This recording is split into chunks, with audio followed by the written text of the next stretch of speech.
mal, para que venha tirar essas coisas ruins da nossa família, da nossa casa, em nome de Jesus. Graças a Deus. Abra sua Bíblia então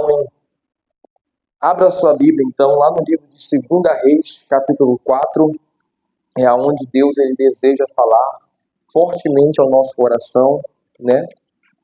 Através de uma palavra revelada, através de uma mensagem que Deus ele me deu ontem à noite. E a gente vai falar sobre o profeta Eliseu que operou esse livramento, né? Que operou esse milagre. Foi usado por Deus para operar esse milagre, irmãos. Amém, pessoal? Olha isso aqui, irmãos. É muito importante a gente entender esse texto aqui. 2 Reis, capítulo 4, no versículo 38 em diante, ele vai falar assim pra gente, irmãos. Podemos ler, pessoal? Quem já achou, diga amém. Quem não achou, diga misericórdia. Está lá no início da Bíblia, né? Eu acho que vai aparecer na tela, acho que vão estar lá dentro. Então ele fala assim pra gente, ó. Primeiro versículo, 38, fala assim: E voltando Eliseu a Gilgal, havia o que, pessoal? Havia fome naquela... Cadê? Quem está lendo comigo aí? 2 Reis 4:38. Ele vai colocar na tela para a gente ler junto, irmãos. Podemos ler? Deixa ele colocar ali para a gente poder todo mundo ler junto em nome de Jesus. 38. Mesmo da manhã. Ele fala assim para a gente, ó. Não, é 4. 4:38. Aí dá tempo dos irmãos chegarem aí também, ó. E voltando Eliseu a Gilgal, havia o que, pessoal? Havia fome naquela terra. E os filhos dos profetas estavam assentados na sua presença. E disse ao seu moço: Põe a panela grande ao lume e faz um caldo de ervas para quem? Para os filhos do profeta. Então, nesse texto aqui, irmãos, tem muito ensinamento bom para a gente. É aqui onde a gente vai aprender bastante coisa nessa manhã. Amém, pessoal? Então, a primeira coisa que a gente tem que aprender nisso aqui, volta um pouquinho aí, irmão, por gentileza. Ele diz assim pra gente, ó, pode voltar. Ó, no início, ele fala assim pra gente, ó. E voltando Eliseu a Gilgal, havia o que naquela terra, pessoal? Havia fome. Então, uma coisa que eu aprendi nesse texto é que a fome, ela é um problema natural. Ela é uma situação humana. Ela é um problema o que, pessoal? Ela é um problema humano, entende? A fome é uma necessidade humana que nós temos, entende? A fome, ela é uma situação humana, né? Esse problema, ele se resolve como, pessoal? Ele se resolve humanamente, amém? O que é humano se resolve o quê? Humanamente. Mas tem casos, tem situações que a gente enfrenta que é o quê? Que é espiritual, irmão. Que aí não tem jeito, a gente vai ter que ir para oração, entende? A gente vai ter que ir para os pés do Senhor, a gente vai ter que ir para a palavra, a gente vai ter que vir para a igreja todo dia, a gente vai ter que intensificar a nossa vida na leitura, na palavra e aonde? E na casa do Senhor também.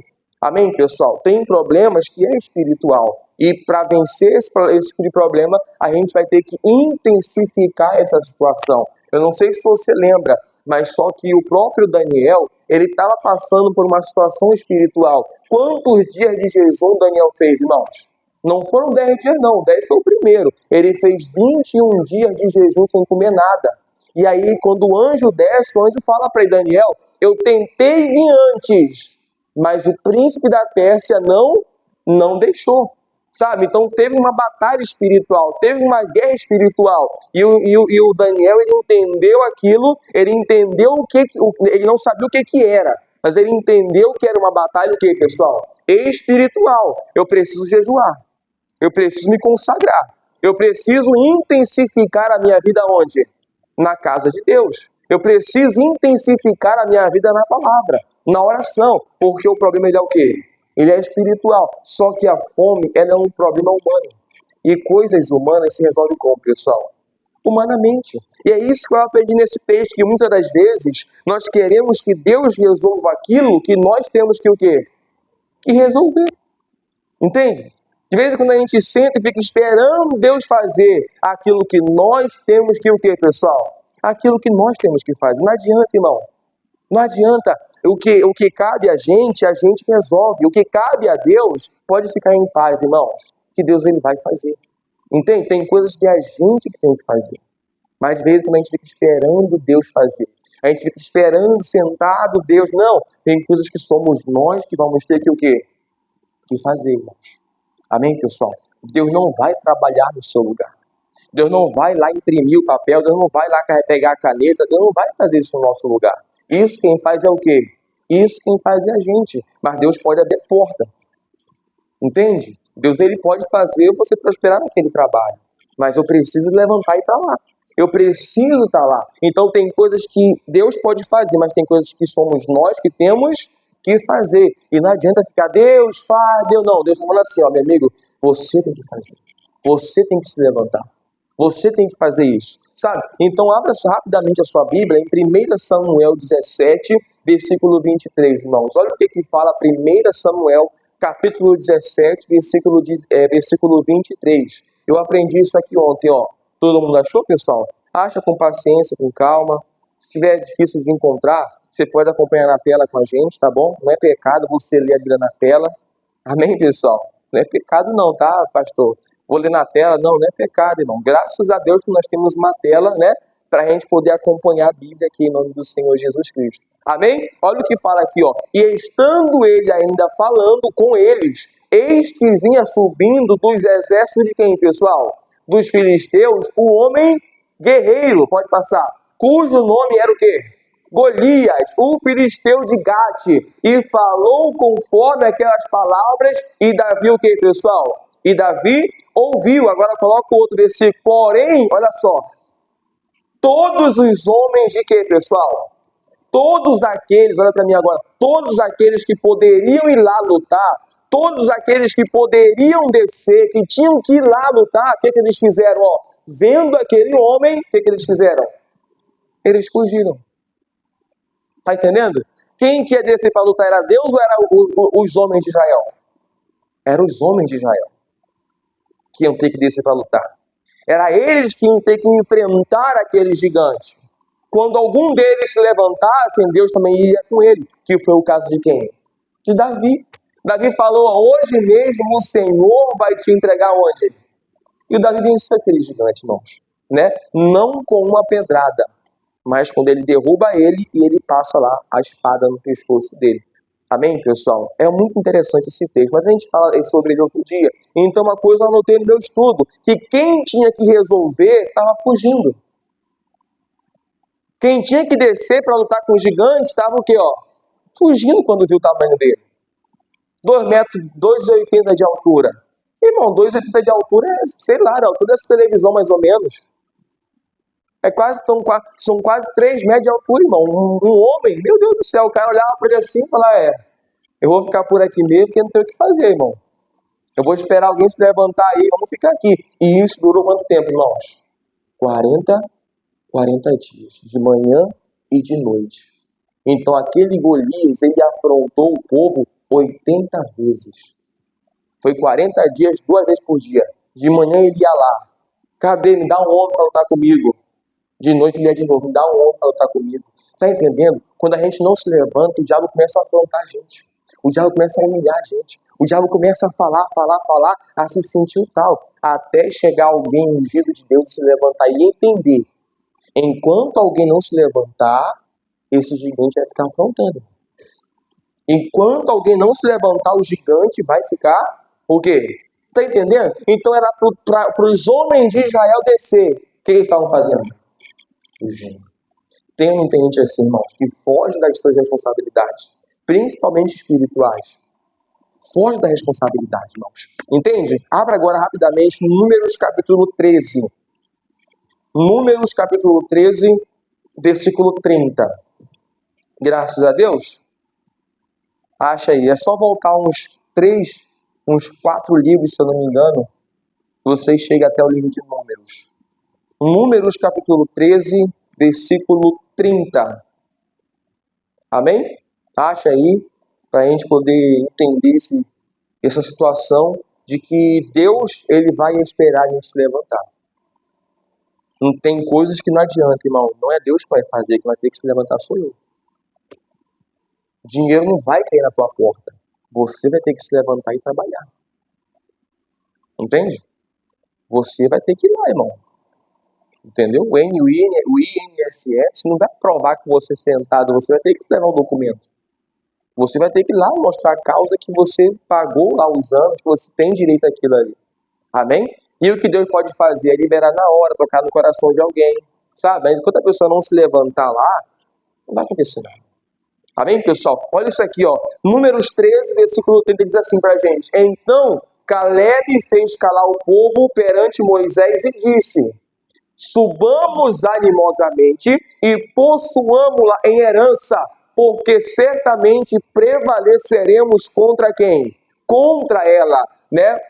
Porém, os homens que com ele subiram disseram, olha só, pessoal, não poderemos subir contra aquele povo, porque é o quê? É mais forte do que nós. Irmãos, tinha muita gente nesse texto aqui, ó. Sabe quando é isso aqui? Quando Moisés ele envia os 12 espias para poder espiar a terra que Deus ia dar para eles. Só que quando eles voltaram de lá, eles disseram, realmente a terra é muito boa, como Deus disse. Realmente a terra mana leite e mel. Realmente a terra é, meu Deus do céu. Só que lá tem gigantes. Só que naquela terra, os moradores a cidade, ela consome os seus moradores. E ele fala, ó, não poderemos subir o que, pessoal? Contra aquela cidade. Não dá pra gente. Então, uma coisa eu anotei no meu estudo. Deus diz que podemos, porque Ele está conosco. Mas às vezes nós dizemos, não posso, não dá. Não consigo, não é pra mim. É muito pra mim. Não dá, pastor, eu não posso, não tem como. Não dá para eu fazer isso, eu não posso fazer. Mas Deus está falando, irmão, eu vou dar essa terra para vocês. Vai lá, entra lá naquela terra. Coloca o teu pé lá, Josué.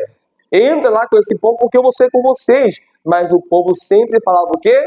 Não posso. Não dá.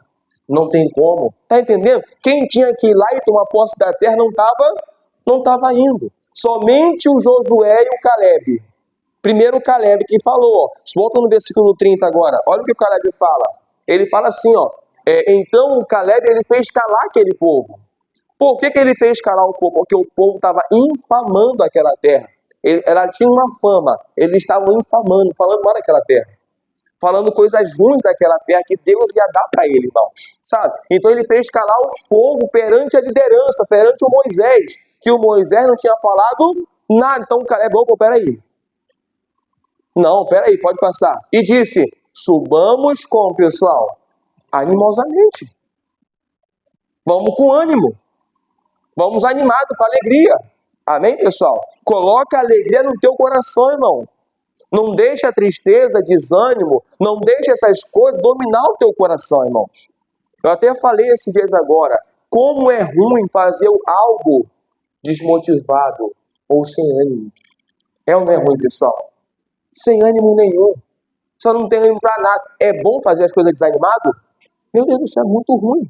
E trabalhar desanimado, irmãos. Dia 25 do mês, que o salário só vai cair no outro mês. Você não tem ânimo nenhum para trabalhar. Acabou tudo. É fácil levantar para ir trabalhar? Com aquele, né? O ânimo que você só vai receber mês que vem, dinheiro acabou, o gás acabou em casa, tem que comprar as coisas e mesmo assim você tem que ir para onde? É fácil? É legal? É bom? Você vai rindo? Vou trabalhar. Duvido, irmão. Agora vira o mês, dia 5, o pagamento cai na conta. Irmão, você vai trabalhar no outro dia com, meu Deus do céu, um sorriso, aí você vai animosamente, entendeu? Aí ele fala, ó, e possuamos-la em herança, porque certamente o que, pessoal? Prevaleceremos, irmão, de toda a multidão de Israel. Só 2 pessoas entraram nessa terra, irmãos. Josué. Por que eles entraram? Porque eles perseveraram em seguir a quem? Ao Senhor. Amém, pessoal? Somente 2. Irmão, tinha milhões de pessoas aí. Milhões, era muita gente, irmãos. Mais de milhões, somente 2 entraram naquela terra. Imagina, irmão. O que é isso? Somente 2 desse povo aí, tá? E depois, claro que entrou os de 20 anos para baixo. Eles entraram lá, naquela terra. Tá entendendo? Então eles tinham que ir lá lutar. Eles que tinham que ir lá lutar a guerra deles, irmãos.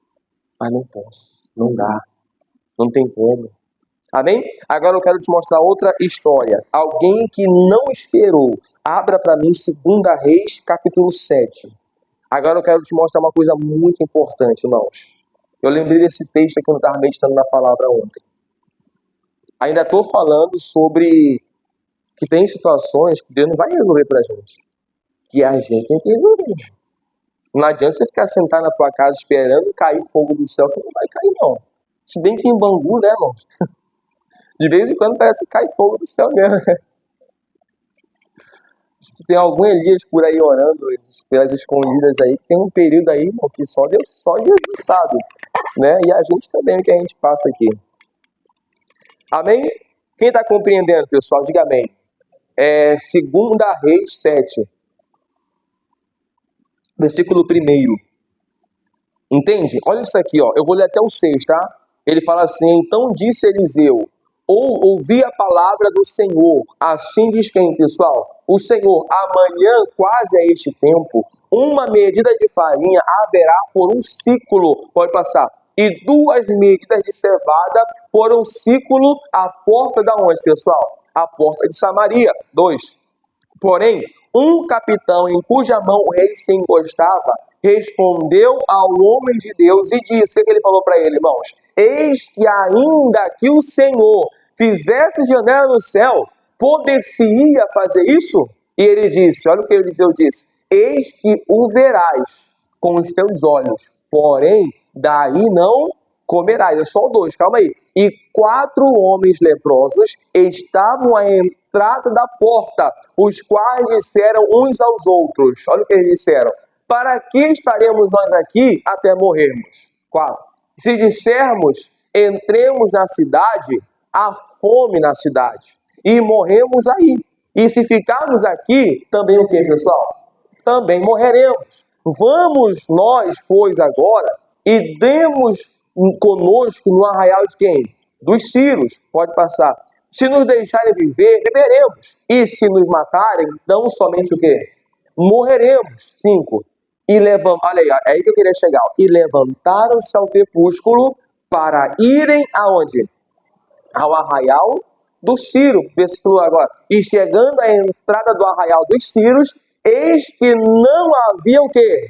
Ali ninguém. 6, para fechar. Porque o Senhor fizera ouvir no arraial dos Círios ruídos de carros. E ruídos de quê? De cavalos. E como o ruído de um grande o quê, pessoal? De maneira que disseram uns aos outros: eis que o rei de Israel alugou contra nós os reis dos heteus e os reis dos egípcios para virem o quê? Contra nós. Coloca no início do versículo. Ó, no versículo 6, no início do 6. Porque o Senhor fizera o quê? Mas quando que Deus fez isso? Coloca o versículo 5. Ó, o que ele fala pra gente? E levantaram-se. Tá entendendo, pessoal? Pra eles não ficar lá esperando. Ai, meu Deus, não, eles vão lá. Se eu ficar aqui, eu vou morrer. Se eu for para a cidade, tem o que lá? Tem fome na cidade. Se eu for para o arraial dos Círios, se eles matarem, a gente vai morrer de qualquer forma. Mas se eles deixarem a gente viver, nós viveremos. 4 leprosos. Leprosos. Pessoas excluídas da sociedade se levantaram. Foram lá e o Senhor fez aquele povo ouvir, irmãos, como se fosse um grande exército. Era um grande exército ou não? Não. Eram 4 pessoas. Mas Deus fez eles ouvirem. Está entendendo? O que nós temos que fazer, nós conseguimos. E o que Deus tem que fazer, Ele vai fazer.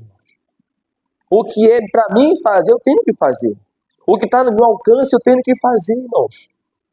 Amém, pessoal? Eu não consigo fazer milagre, mas eu consigo crer na palavra de Deus. Eu não consigo fazer milagre. Eu não faço milagre. Você não faz milagre, mas eu consigo crer. E Deus consegue fazer. Está entendendo? É isso. Levanta o crepúsculo para ir ao arraial dos filisteus, arraial dos Círios. E Deus fez eles ouvirem como se fosse um grande exército. O que está no meu alcance, eu tenho que fazer, irmãos. E o que está no alcance de Deus, fique em paz que Ele vai fazer. Né? Tem até um versículo que fala: desde a antiguidade ainda não se ouviu, nem os olhos se viu um Deus que trabalha para quem? Para aqueles que esperam nele. Amém? Não tem. Deus ele vai fazer, irmãos. Deus ele vai agir. Mas quando o quê? Quando a gente se levanta. Quando a gente faz o que está no nosso alcance. Quando a gente faz o que nós temos que o quê, pessoal? E se você for estudar a Bíblia, de Gênesis a Apocalipse, você vai perceber que está cheio de pessoas que não se levantaram, como também pessoas que o quê? Que se levantaram. Está cheio de pessoas que se levantaram e Deus fez coisas maravilhosas na vida dessas pessoas. Mas pelo contrário também tem pessoas que não se levantaram. Deus não pôde fazer nada. Amém, pessoal? Deus não pôde o quê? Deus não pôde fazer nada. Volta lá agora então, 2 Reis 4, pode voltar, versículo 38 agora, onde a gente estava lendo.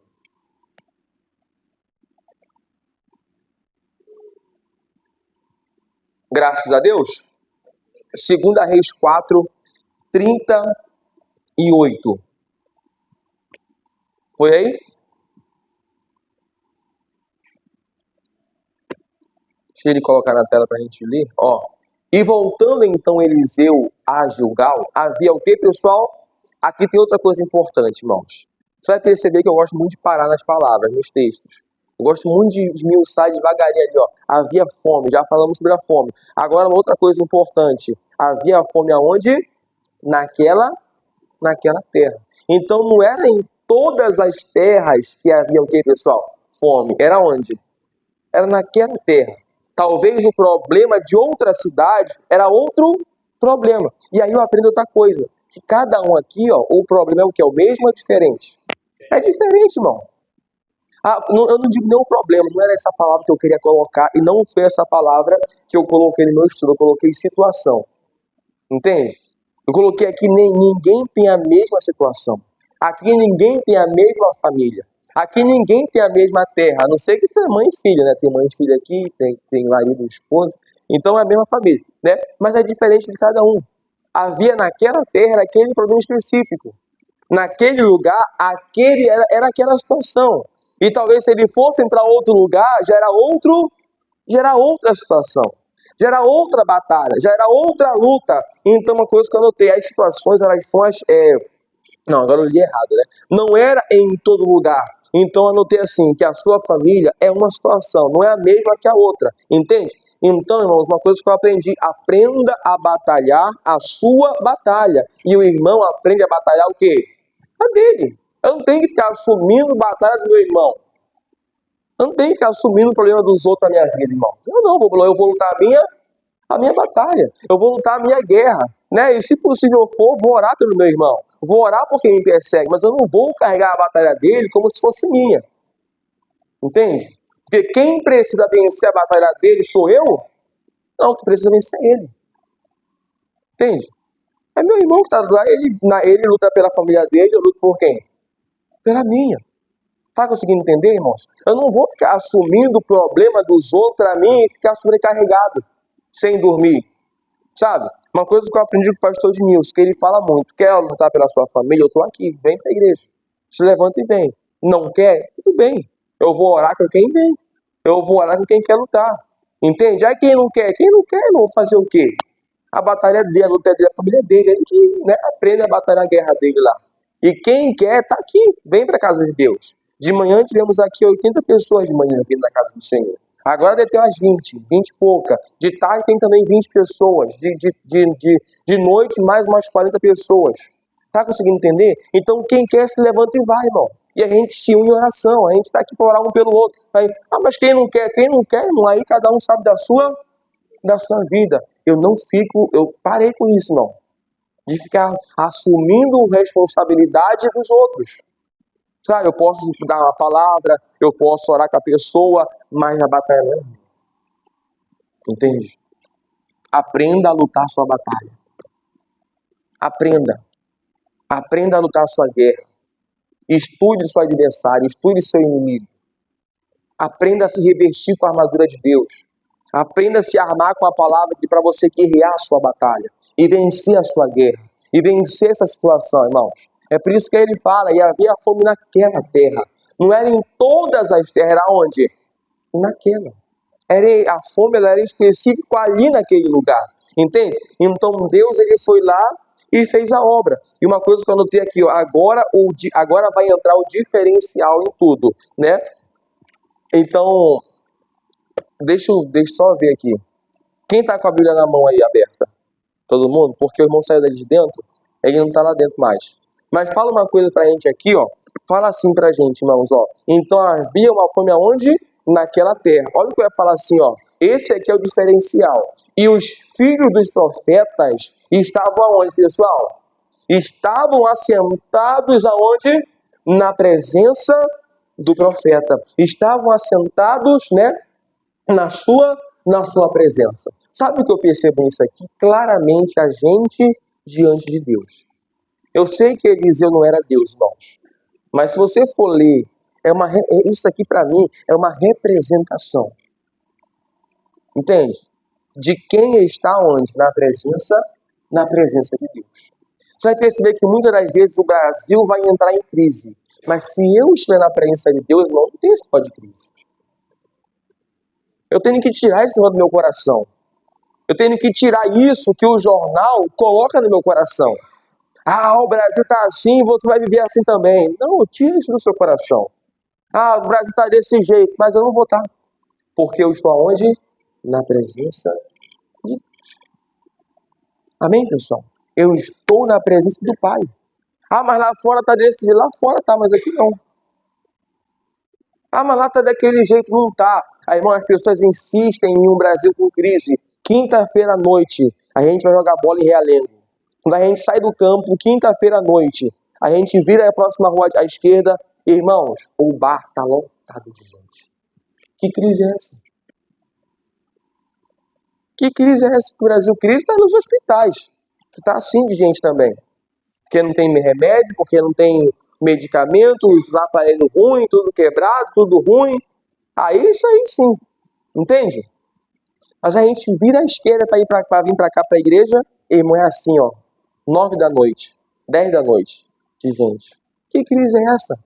Tem não, irmão, eu estou na presença de Deus, então não tem crise, não tem morte, não tem fome. Eu estou aonde? Eu estou na presença de Deus. Eu sirvo a um Deus que supre todas o quê? As minhas necessidades, irmão. Então isso é uma coisa que a gente precisa tirar do aonde? Não tem emprego, pastor, não tem para quem não quer, irmão, trabalhar. Eu estava morando em Friburgo.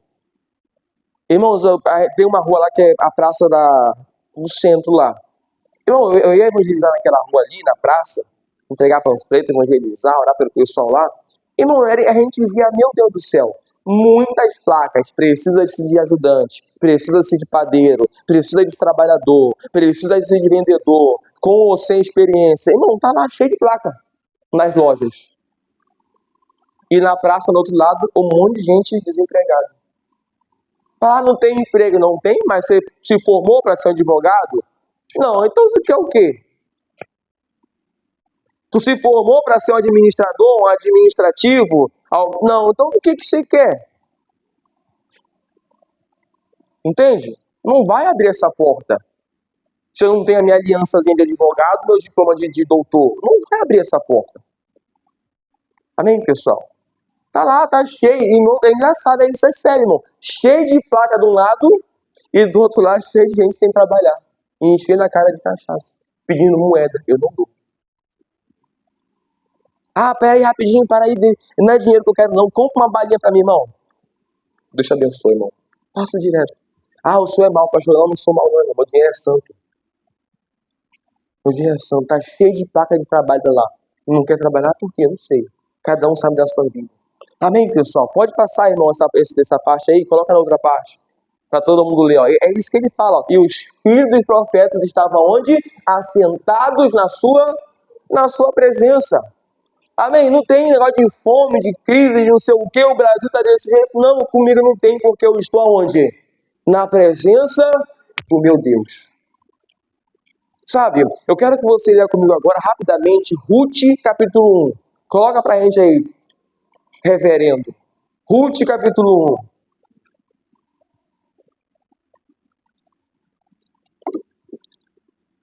Quando eu li isso, ontem eu lembrei logo da Ruth, da Noemi. Ó, na tela aqui, irmãos, para quem está na Bíblia, lê na Bíblia. Aqui está na tela, E sucedeu que nos dias em que os juízes julgavam, houve o quê? Fome, o mesmo problema, irmão. O fome aonde? Só que era, acho que era em toda a terra, não sei. Né? Aí fala na terra. Pelo que um homem de Belém de Judá saiu a peregrinar onde? Nos campos de Moabe. Ó, e ele, sua mulher e seus 2 filhos.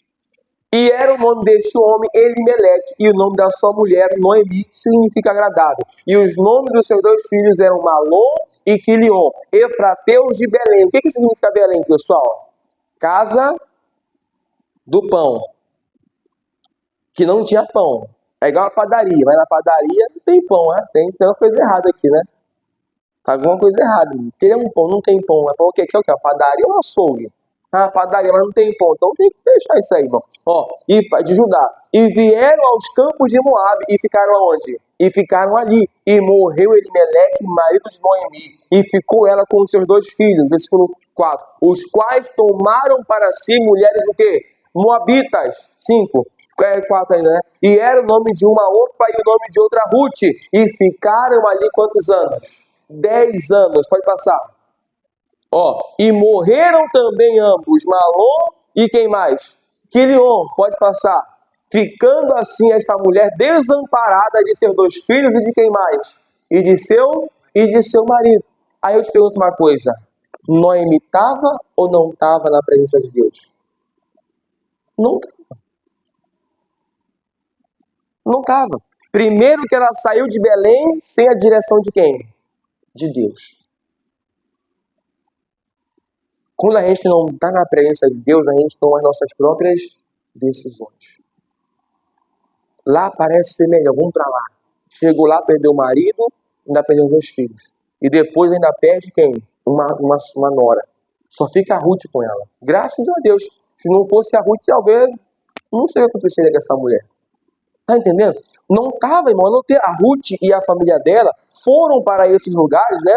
Estavam em Belém, na casa do pão, mas não estavam onde? Na presença. Estavam lá em Belém, na casa do pão, mas não estavam onde? Na presença, irmão, não se engane. Tem muita gente que está na igreja, mas não está na presença de Deus ainda.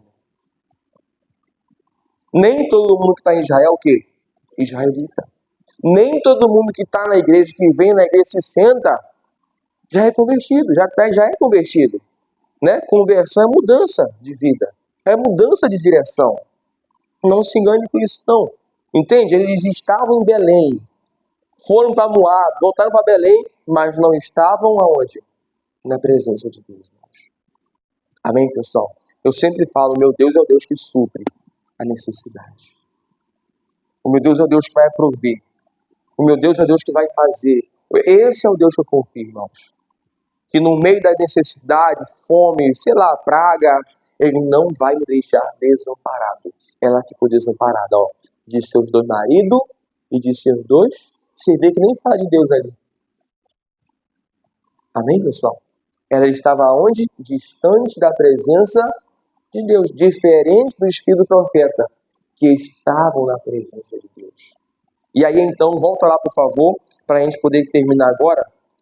Versículo 2 Reis 4, versículo 39 agora. 4:39. Olha o que diz aqui, irmãos. Então, um saiu ao campo a apanhar ervas e achou uma parra brava, ó, e colheu dela a sua capa cheia de coloquitindas, né? O que ele fala mais? E veio e as cortou na panela do caldo, porque o que, pessoal? Porque não conhecia. Então, aos olhos dele parecia ser bom, mas era algo amargo, algo venenoso. Mas ele não sabia. Era algo amargo e algo venenoso. A fruta existe até hoje. Ela é igual um melão, assim, ó. Né? Só que eles falam que ela é amarga, ela é muito amarga e ela contém veneno. Pode gerar vários problemas de saúde. Vômito, diarreia, por aí vai, até levar ao coma, né? Essa situação aqui. Então eu só notei, aos olhos desse homem parecia ser bom, mas ele não sabia, mas aquilo ia matar eles. Aquilo era amargo e venenoso. E aí então, coloca o versículo 40 pra gente, mas coloca na linguagem de hoje. Esse aqui eu quero ler com você na linguagem de hoje, irmãos. Ó, Diga assim comigo, ó, mas eles não sabiam. Então o cozido foi servido aos homens, mas assim que eles o quê? O provaram. Assim que eles provaram, eles gritaram para Eliseu, pode passar. O cozido está o quê? Envenenado. E não queriam. Isso acontece quando nós estamos na presença de Deus. O diabo ele vai tentar te envenenar. A pessoa pode até chegar perto. Opa, não. Isso aqui não é para mim. Isso aqui vai me levar à morte. Isso aqui espiritualmente pode me matar. Isso aqui pode me afastar da presença de Deus. Eu não vou comer mais isso, não. Eu não quero mais isso. Eu não vou comer isso aqui. Sabe? Ele fala, o cozido está o quê? Envenenado. Se eu comer isso aqui, eu vou morrer. Se eu fizer isso aqui, eu vou me afastar de Deus. Isso aqui a gente consegue perceber quando estamos aonde? Na presença de Deus. Quando estamos com o Senhor. A gente percebe logo, tem veneno nisso aqui. O diabo está querendo me envenenar. O diabo está querendo passar a perna. Esse miserável. Está querendo passar a perna, mas não vai conseguir não. Eu não vou comer isso aqui. E aí então vai entrar o versículo 41. Né? A outra coisa que eu esqueci de falar, irmãos. Ia matar a fome deles. Eu não ia. Ia, mas ia matar eles também. Aquilo ia matar a fome deles. É igual você beber refrigerante. Não é pecado não, tá, pessoal? Pecado é um vício. Mata a sede? Primeiro que não mata, né? Mas aos poucos vai matando a pessoa. Quando a pessoa se torna viciada nesse negócio. Todo dia, toda hora. Né? É igualzinho você beber um copo de água da vala. Vai matar a sede? Vai. Porque é água. Mas está contaminado. Daqui a pouco você morre com aquela água. Daqui a pouco você morre com aquilo. Então, uma coisa que eu anotei. Pior do que o veneno é continuar comendo dele. Foi uma frase que eu li ontem. Estava meditando, eu estava estudando sobre isso. E eu li essa frase e falei, pior do que o veneno, irmãos, é a pessoa continuar comendo dela, daquele veneno. Isso é pior do que o próprio veneno. Entende? E aí vai entrar o versículo 41, irmãos. Então Eliseu pediu um pouco de quê, pessoal? Um pouco de farinha. Jogou dentro da panela e disse, olha o que ele vai dizer. Sirvam mais um pouco de cozido para quem? Para todos. E o cozido que estava na panela já podia ser comido o quê, pessoal? Sem perigo nenhum. Na outra tradução fala que já não havia mais morte naquela panela. Já não havia mais veneno naquela panela. Né? Uma coisa que o pastor falou de manhã e me chama a atenção é que essa farinha ela representa a palavra de Deus. A palavra ela tira a morte. Amém, pessoal? O Espírito Santo, ele vivifica a gente, ele tira a morte. Sabe? Isso aqui é um ato de fé, irmãos. Mas antes de eu te entregar a farinha, eu já te entreguei a palavra. Isso aqui é só um ato de quê? É um ato de fé. Você vai fazer. Mas antes de você levar a farinha, você já recebeu a palavra que tira a morte. Amém, pessoal? E eu gosto disso aqui. Eu gosto de Eliseu. Porque uma hora Eliseu pega o sal, uma hora Eliseu pega a madeira, uma hora Eliseu pega a farinha, uma hora Eliseu pega a salva nova, daqui a pouco Eliseu pega o pão. Irmão, é ato de fé. É ato de quê? É ato de fé, irmão. Amém, pessoal? Que quando você levar essa farinha aqui, ó, você possa usar essa farinha na sua casa, joga na panela, joga na sua farinha, joga na comida, joga onde tiver que jogar, irmãos. E use a sua fé para que esses negócios venham sair da sua casa, da sua família, seja lá de onde for, em nome de quem? Em nome do Senhor Jesus. Graças a Deus, feche a sua Bíblia e aplauda ele bem forte, que ele merece. E já não havia morte naquela panela e nem mal naquela panela.